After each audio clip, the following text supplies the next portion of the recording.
Hello மக்களே! நாங்க ரீசென்ட்டா மெரினா பீச்ல இருக்க அந்த கலைஞர் மியூசியம்க்கு போயிருந்தோம். போனதும் பார்த்தீங்கன்னா, கலைஞர் கூட ஒரு சின்ன மீட்டிங்க போட்டுட்டு, அப்படியே ஒரு சின்ன ஃபோட்டோ எடுத்துட்டு, அப்படியே சுத்தி பார்க்க உள்ள கிளம்புனீங்கன்னா, அங்க பார்த்தீங்கன்னா, நல்ல 3டி ஷோஸ்ல நெறையா விஷயங்கள காமிச்சிருப்பாங்க. கலைஞருடைய அ கடந்த கால histories of his impactful legacy as a chief minister of Tamil Nadu எல்லாத்தையும் நீங்க நல்லா ஷோகேஸ் பண்ணியிருப்பாங்க. அத நல்லா பார்க்கலாம். அது ஒரு நல்ல எக்ஸ்பீரியன்ஸா இருந்துச்சு.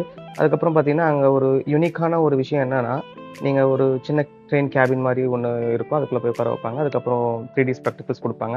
நீங்க எம்ஜிஎம், குயின்ஸ்லேண்ட்லாம் போயிருந்தீங்கன்னா, அந்த 5டி ஷோஸ்லாம் பார்த்துருப்பீங்க. அதே மாதிரி ஒரு செட்டப் இங்க கிரியேட் பண்ணி வச்சிருக்காங்க.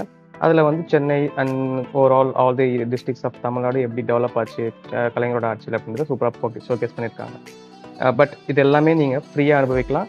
S absolutely free. நீங்க ஜஸ்ட் போனீங்கன்னா டோக்கன் குடுப்பாங்க. டோக்கன கலெக்ட் பண்ணிட்டு ஹாஃப் அன் ஹவர்க்கு once they will allow you inside. உள்ள போனதுக்கப்புறம் நல்ல எக்ஸ்பீரியன்ஸ் இருக்கும் உங்களுக்கு. மறக்காம விசிட் பண்ணுங்க அண்ட் சப்ஸ்கிரைப்